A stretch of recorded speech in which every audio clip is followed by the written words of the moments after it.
if you don't like Final Fantasy XIII, you better get out of this video, because now I'm going to go deeper and deeper into the philosophy and myths of this game. Because no matter how many times it has probably failed, its storyline and its setting share an origin that is highly metaphysical. There are elements, mostly only mentioned in short cutscenes or in the data log, that can't be interpreted in any other but in a philosophical or even religious way. It's not a secret that Final Fantasy issues the big questions in life. It tells heartbreaking stories about courage, betrayal, destiny, and love.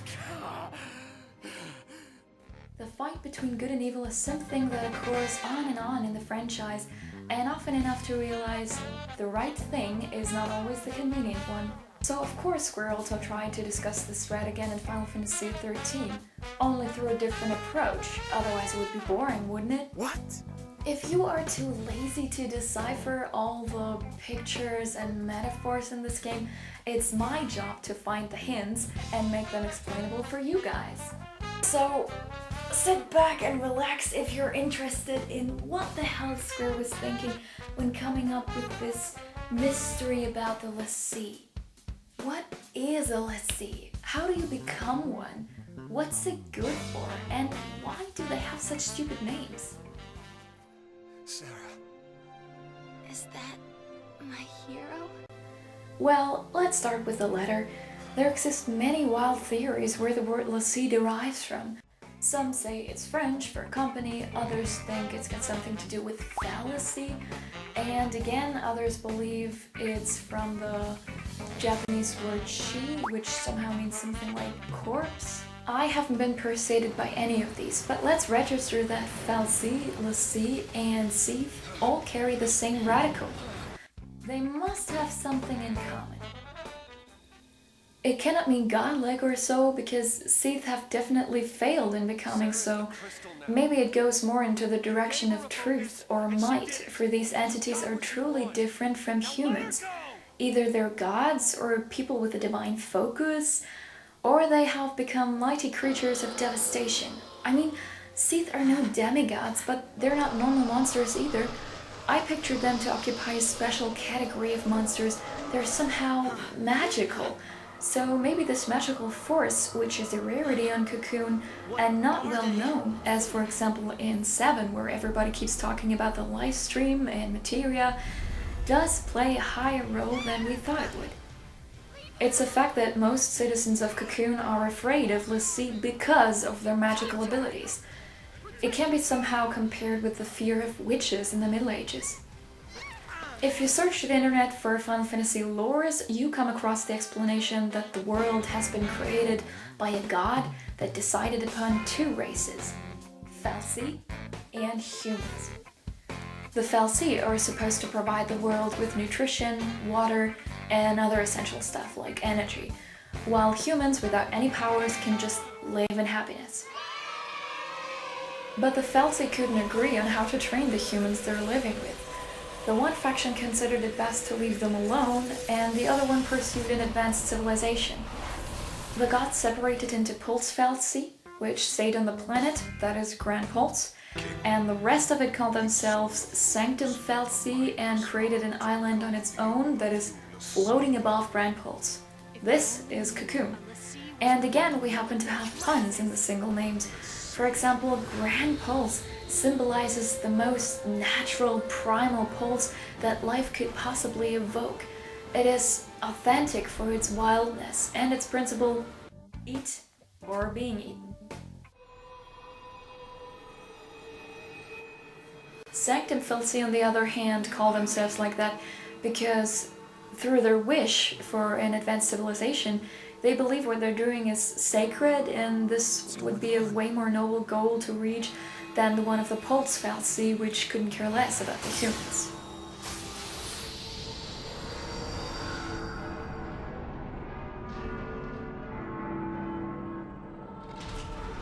Still, both of these divine entities put their ability of choosing clueless people to be a l'Cie to use, and both of them seem to be dissatisfied with the current situation, as if something was missing since they parted ways.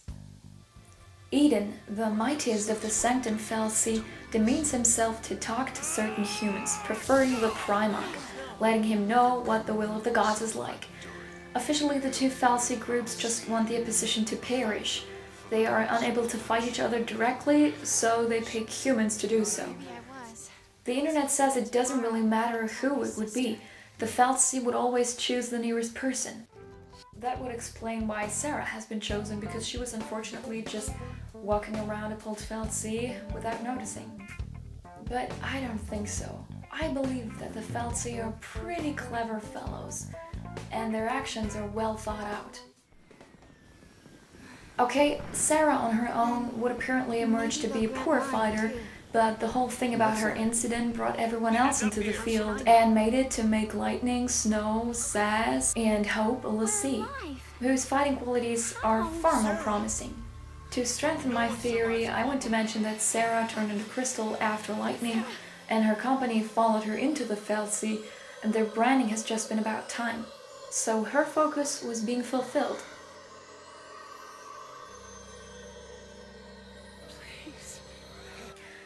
Now, in the beginning, the story makes us believe that Pulse and Cocoon are good and evil.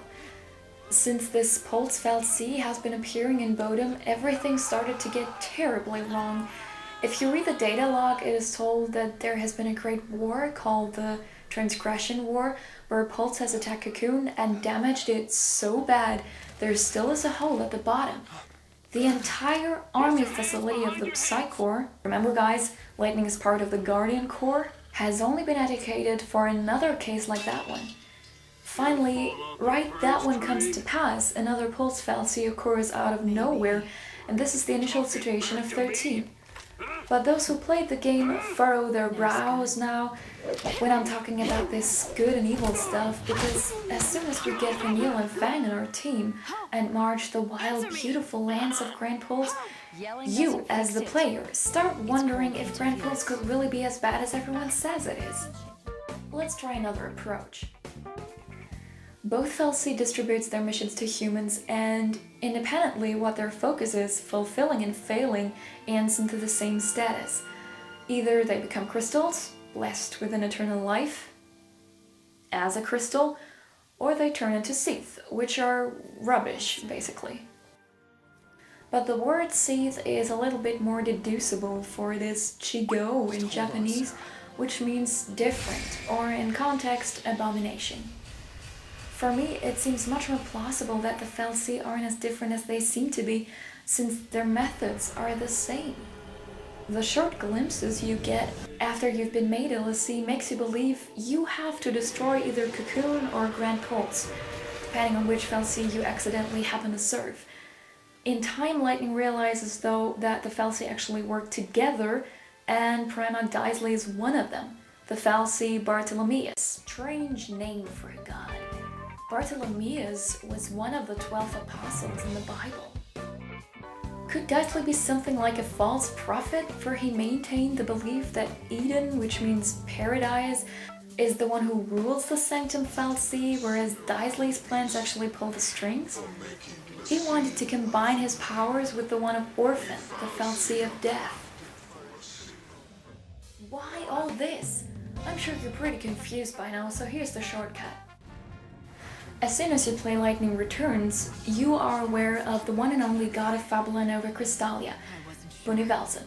He once created 3 divine children, Pulse, Lindsay, and Etro. While Pulse and Lindsay are being given endless power, Etro stays behind and only serves as the goddess of chaos and destruction, quite similar to Orphan's alignment.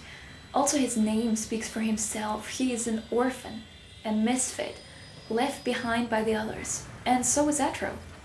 You might think chaos and death is not really what a good god should be made for, but we all know what happens in Final Fantasy XIII too, when someone knocks Etro down and disturbs the natural circle of life and death, time and space. Or so it seems to me.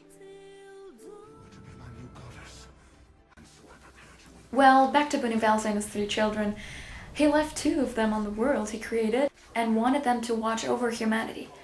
Not really out of noble reasons either, but that is something I discuss in my Lightning is Jesus theory, Link is in the description. Pulse and Lindsay in turn created the Fal'Cie, which are not as mighty as gods, but somehow are the children of the children of the children. And they don't like it on this planet. Like, at all. So what could demigods do to get back into their heavenly origin? What did Hercules do? Sit back and watch? No, he tried to accomplish heroic deeds. You do. And so did the Fal'Cie. Although their definition of heroic is a little bit different, they estimate if they erase humanity, Pulse, Lindsay, and even Bonivalze had to come back because there wouldn't be anyone left anymore in the world, and that wouldn't be as the gods were planning it in the first place. There are moments about somewhere since the 5th chapter of the main game, I think, where lightning begins to call the Fal'Cie into question.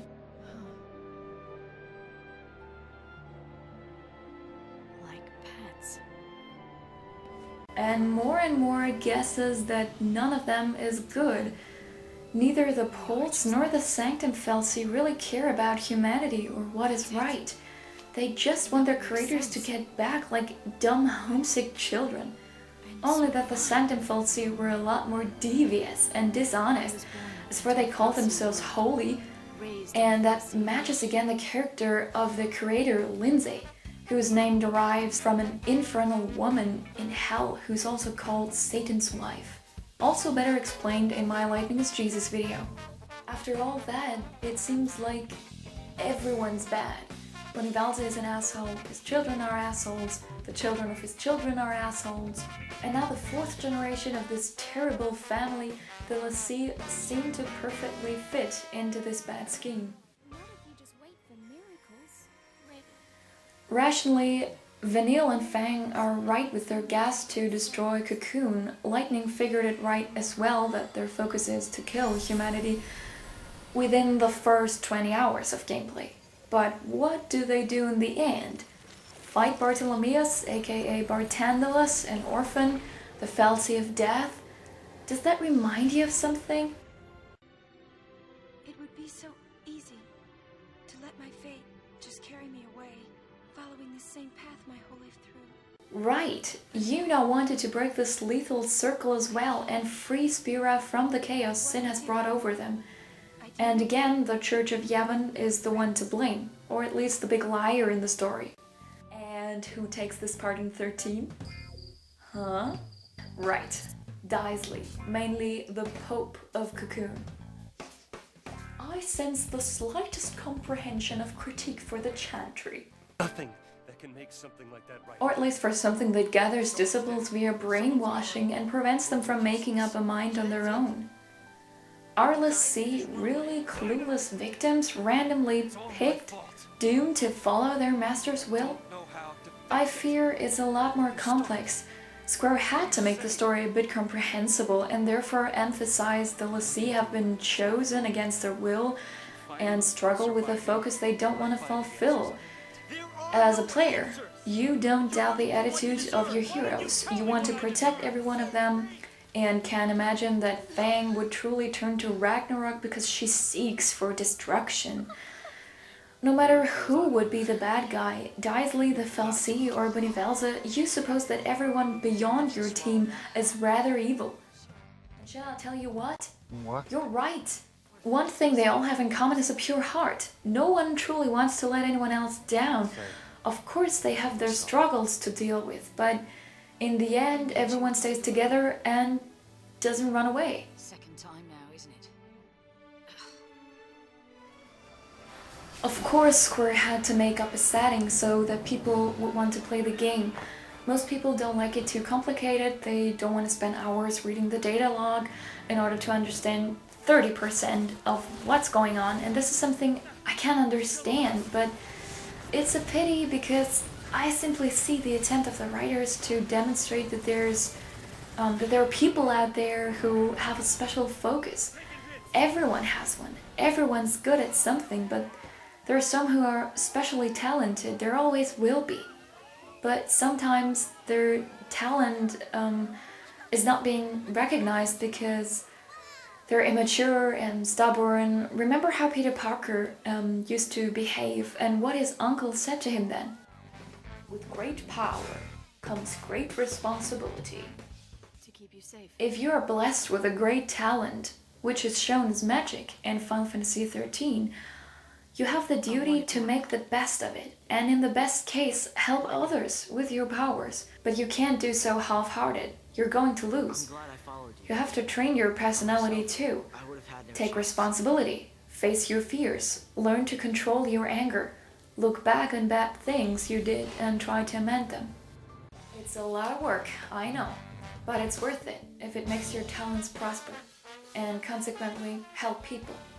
The cast of 13 is full of Peter Parkers. Lightning selflessly takes responsibility but is cold-hearted as hell and doesn't show understanding for weakness. Snow is brave but a show-off and a talker. Vanille is a liar and but an optimist. Hope is the pessimist and a coward, but he overcomes his weaknesses and becomes one of the best reliable allies in the game. Saz could sometimes be a little less doubtful and hesitant. On the other hand, he is a warm-hearted father and free of prejudices. Finally, Fang is a strong character physically and mentally who stands by her opinion, but she also learns that nothing is predestined and that there always is a way to make a change. During the game, these persons spend plenty of time to discuss their focus. No matter if it's good or evil, they want to know what it is. Some are visionaries, others just surrender into their fate, but they cannot go on alone. They are meant to figure out together what they should be doing. They keep talking about their focus so much that I don't doubt this focus is the main element of the plot. The game introduces us to 7 characters who all have a total different background, different motivation, and different strengths and weaknesses, but share the same talent, which is magic. But in reality, I would just translate it into having a wonderful gift in making music, being a great storyteller, being one of the fucking best doctors in the world who saves thousands of lives, and so on. Through the story, every single person has to deal with his fate and with the attitude of his allies. At first everyone is despaired, frightened, even depressive, and still there is one thing that keeps them going. A fragile hope that strengthens them. Each one undergoes a process in which he's being confronted with unpleasant affairs, but after one made to improve himself, he experiences that it's actually possible to make a change, make things better, and that it's never time-wasting to refine oneself because you never know what shiny diamond could hide beneath all the layers of insecurity, hatred, and guilt feelings. I think this is a good sentence to quit this video. See for yourself if you think, yeah, Fal'Cie are real special and they symbolize something, or if you just say, oh, this is bullshit. Let me know in the comments and see you in the next video.